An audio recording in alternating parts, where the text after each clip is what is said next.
Ini lebih hebat daripada istighfar. Kekuatannya dalam hal menghapus dosa kita.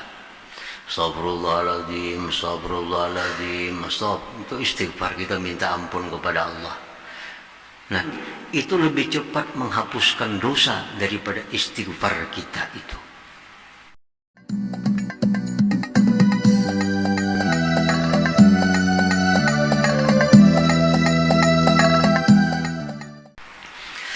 Nah, para muhibbin rahimakumullah, Allah menciptakan makanan pokok kita, dan Allah juga yang menyampaikan ke dalam tubuh kita.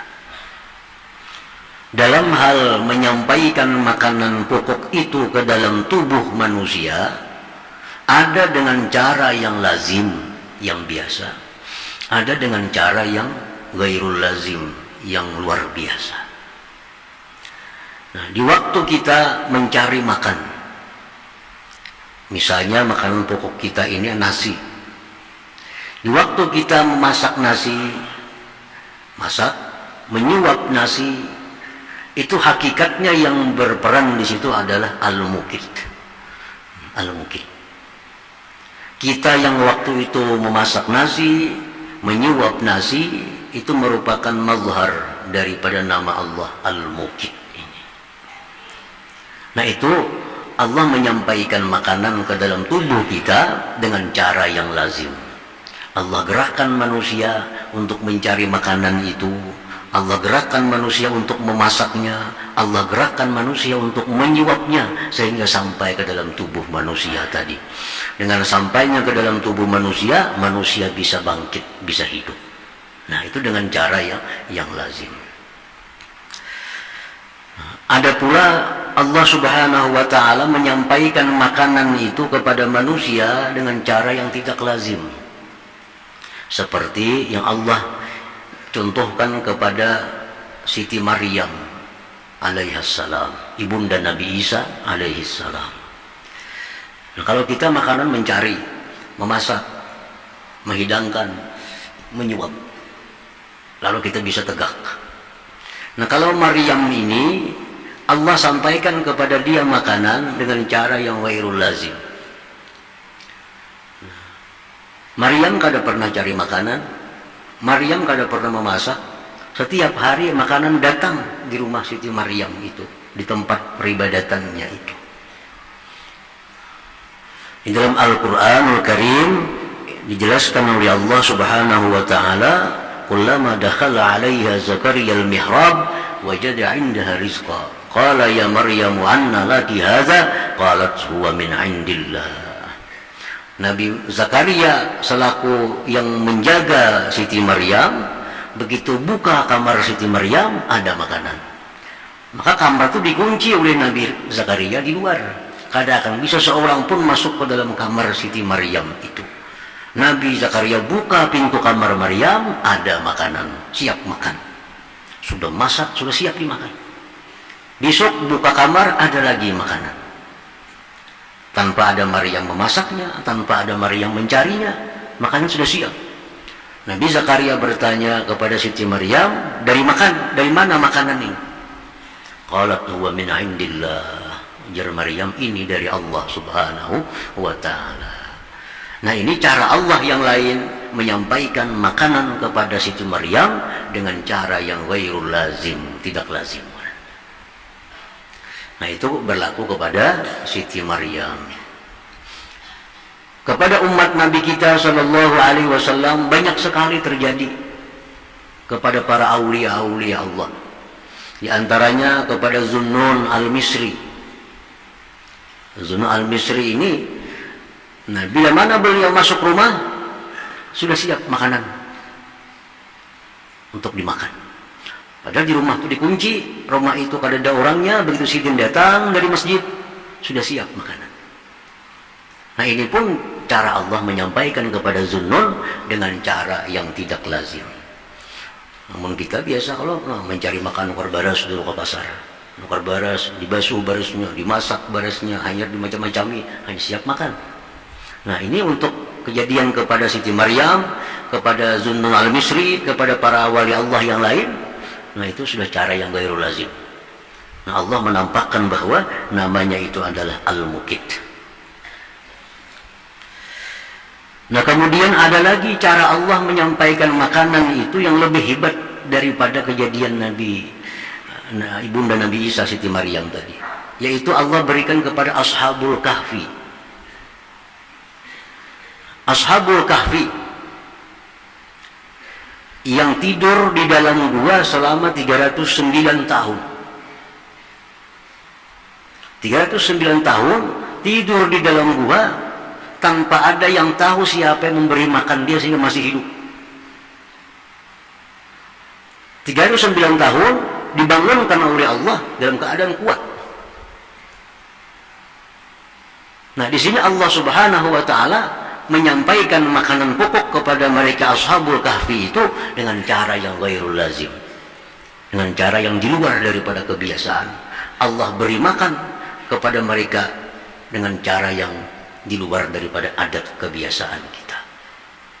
Nah demikian kepada Rasulullah Sallallahu Alaihi Wasallam, Nabi kita sanggup puasa berapa hari pun saja sanggup. Nah, puasa artinya kada berbukaan, kada berimsakan, kada bersahuran, 24 jam full bisa sanggup Nabi kita. Nah sahabat nak mencontoh puasa kayak Nabi, kada berimsakan, kada berbukaan. Nah ujar Nabi jangan. Innama yut'imuni wa yaskini. Allah yang memberi makan aku, Allah yang memberi minum aku. Nah itu namanya Al-Muqit. Allah yang menyampaikan makanan pokok kepada manusia sehingga mereka bisa hidup, bisa bangun, bisa bergerak. Dengan cara yang lazim, cara seperti kita biasa, dan cara yang ghairul lazim seperti yang terjadi kepada orang-orang yang dikehendaki oleh Allah Subhanahu wa taala. Jadi Ashabul Kahfi 309 tahun dalam gua, kada makan, kada minum, guring aja gawiannya, bisa hidup. Nah itu Allah langsung yang menyampaikan makanan pokok ke dalam tubuh mereka. Begitu mereka bangun, gerak kawan. Berapa jam kita guring sudah nih? Kada tahu 309 tahun. Ada duit di kantong, coba bang ke pasar cari makanan. Duitnya kada payu lagi sudah. 309 tahun. Nah, sampai demikian kembali ke dalam gua lagi, dan sampai sekarang masih ditidurkan lagi oleh Allah Subhanahu wa taala sampai kena turun Nabi Isa alaihissalam bangun kembali. Ini sekarang masih guring orangnya. Yang 7 orang itu. Maksalmina, Tamliha, Martunis, Ninus, Zunuanis, Sariulis, Palistatiunis, itu ngarannya 7 orang Ashabul Kahfi yang ditidurkan oleh Allah Subhanahu wa taala dan diberi makan oleh Allah tanpa sepengetahuan siapa juga pun, sehingga mereka masih bisa hidup, masih bisa bergerak sampai pada ajal mereka yang ditentukan oleh Allah Subhanahu wa taala. Nah, para muhibbin rahimakumullah, jadi itulah makna daripada nama Allah yang ke-40 Al-Muqit. Allah yang menciptakan makanan pokok dan Allah juga yang menyampaikannya ke dalam badan manusia ini. Al-Mu'min bismillah Al-Muqit, orang yang beriman dengan nama Allah Al-Muqit. Nah kita sudah tahu Allah dengan namanya Al-Muqit menciptakan makanan dan menyampaikannya ke tubuh kita. Nah kalau kita beriman dengan nama itu, setelah kita paham maknanya, kita disuruh untuk berakhlak sepertinya. Yaitu apa? Nah, kita dihimbau, kita disuruh oleh Allah Subhanahu wa taala agar suka memberi makan kepada hamba-hamba Allah Subhanahu wa taala. Nah, disebut dengan it'amut ta'am.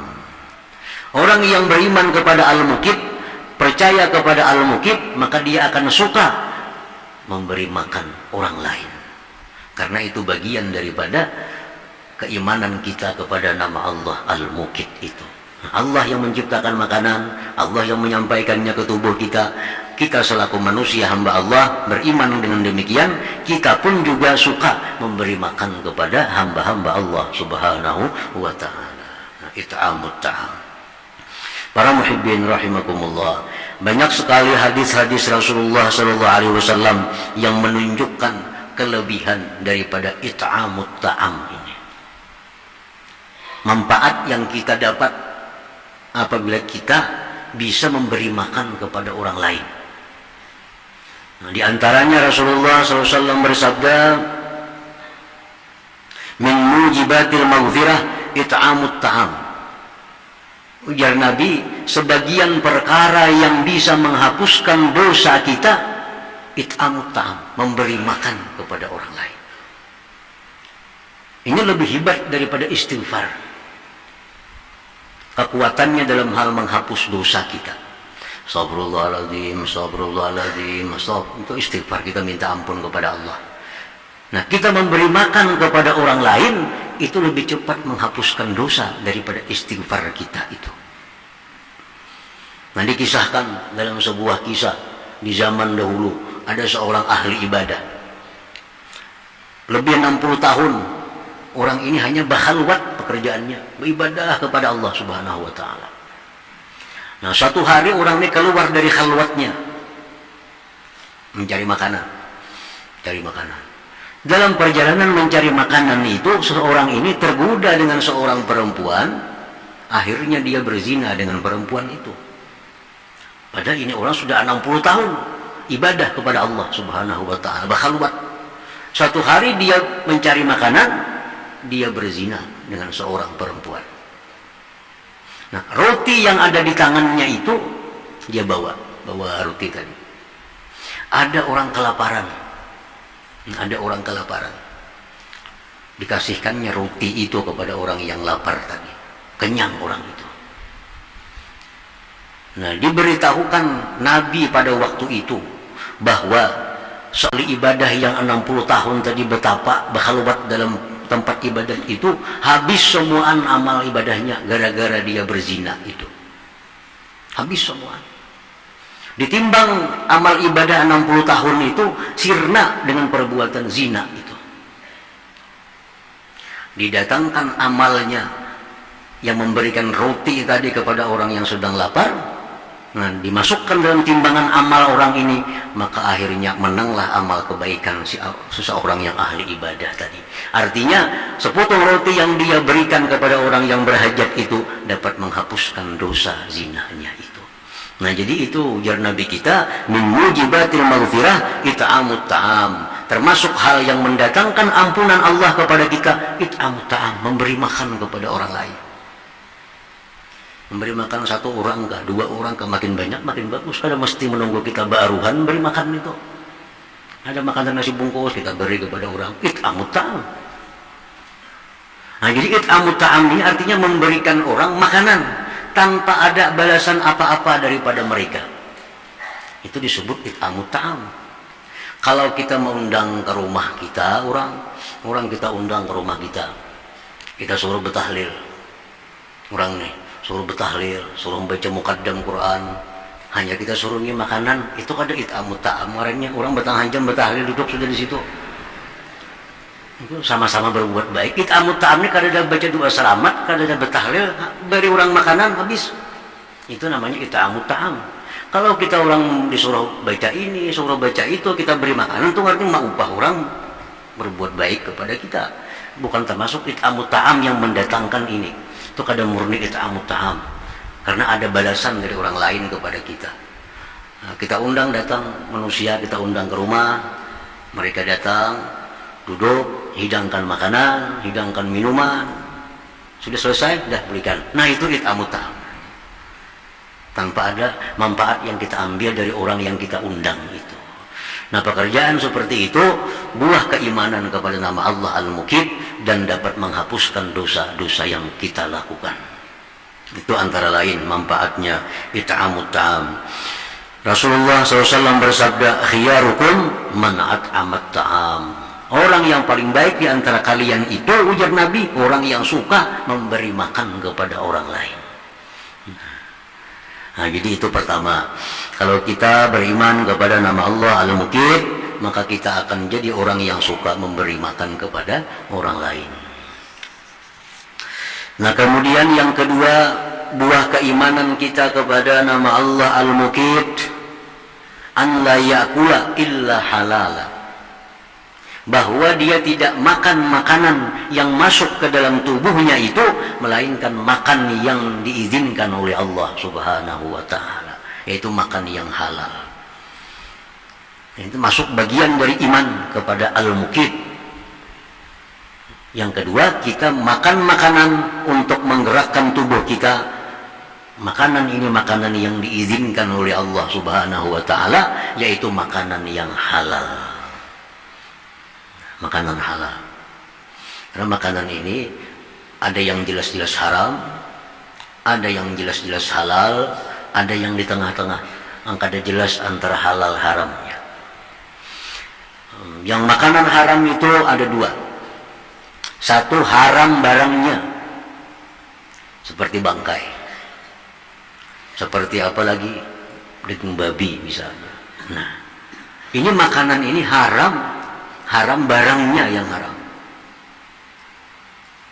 Yang kedua, barang itu menjadi haram karena dengan cara yang haram mendapatkannya, jadi haram juga. Ini barang-barang halal sebujurnya. Ini beras, nasi halal, daging sapi halal. Cuma cara mendapatkannya dengan cara yang tidak halal, maka barang itu pun jadi kada halal. Kita dapat daging, dapat nasi dengan cara mencuri. Padahal nasinya itu halal, cuma caranya kada halal, akhirnya jadi kada halal.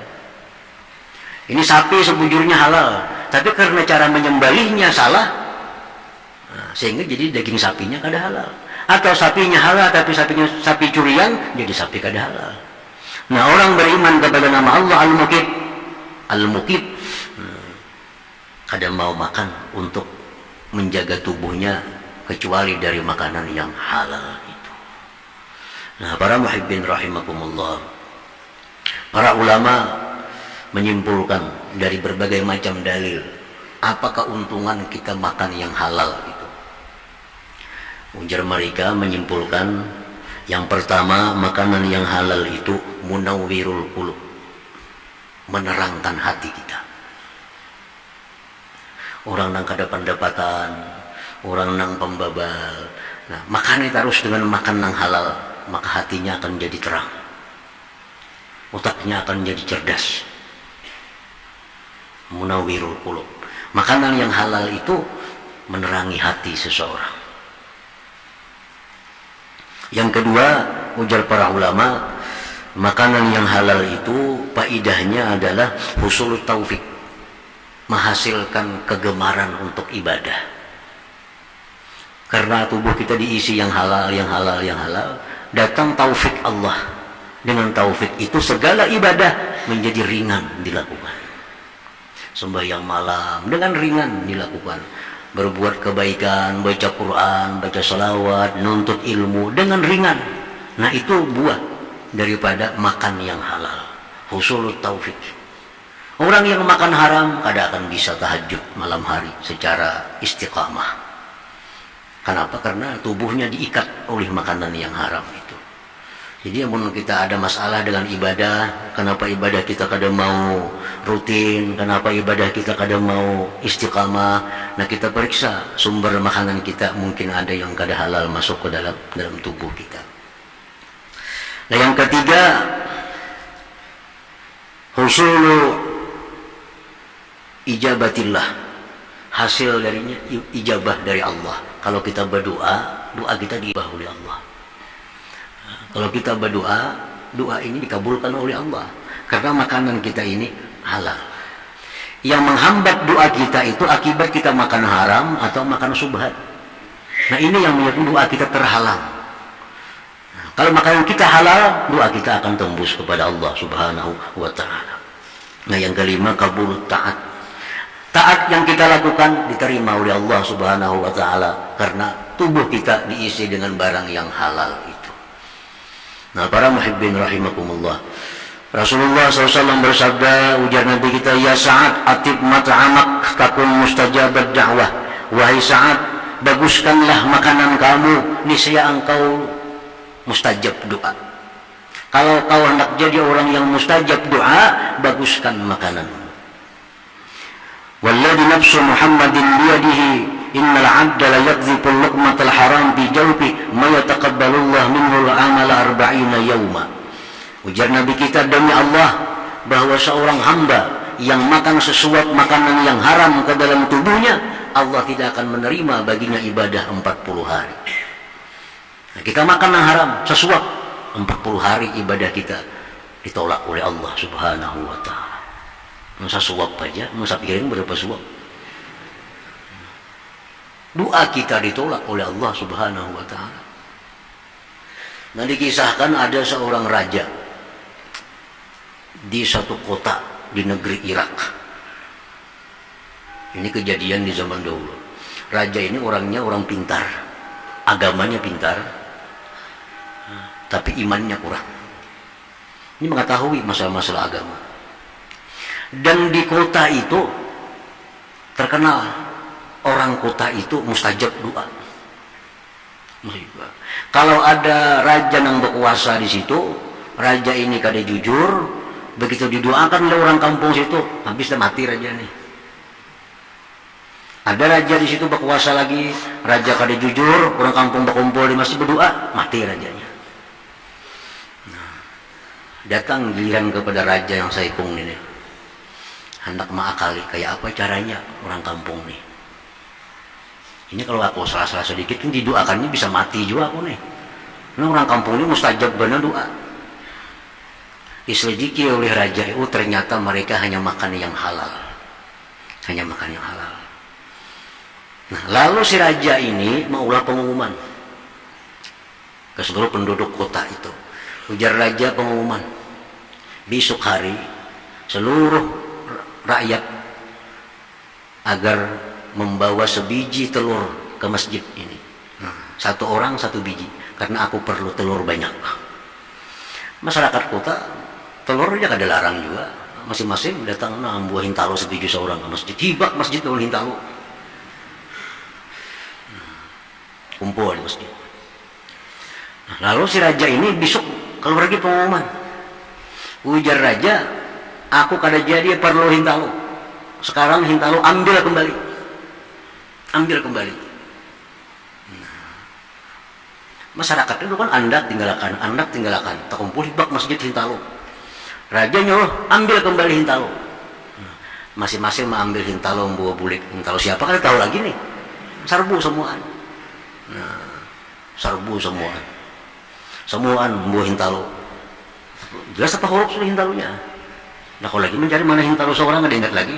Pokoknya asal bawa dua, bukti kembali dua buah bulik, dua beranak, anda sebiji buah bulik. Nah,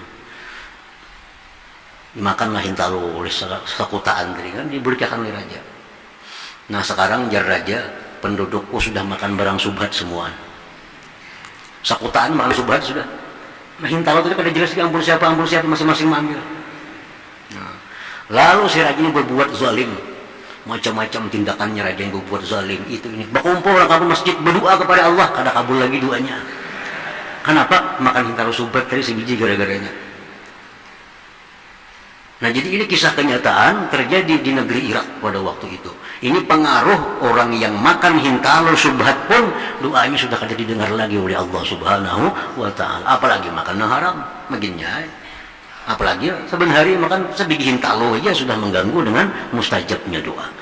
Nah, jadi orang yang beriman kepada nama Allah Al-Muqit, dia akan suka memberi makan orang lain, dan dia tidak akan memasukkan makanan ke dalam tubuhnya kecuali makanan yang diizinkan oleh Allah Subhanahu wa ta'ala, yaitu makanan yang halal. Nah, anak menjadikan anak kita bagus, anak kita ini jadi akhlaknya bagus. 40 hari petunjuk para ulama, jangan diberi makan kecuali makan yang pasti halal. Jadi anak ini kada perlu didoakan, kada perlu disambayang taati, kada perlu disekolahkan kemana-mana. Cukup 40 hari si anak asal jangan makan kecuali yang halal, anak ini akan berubah jadi anak yang saleh. Asal bujur-bujur kita kau menjaga ini 40 hari anak kita makan barang yang halal, maka dengan sendirinya anak ini menjadi anak yang takwa kepada Allah Subhanahu wa ta'ala.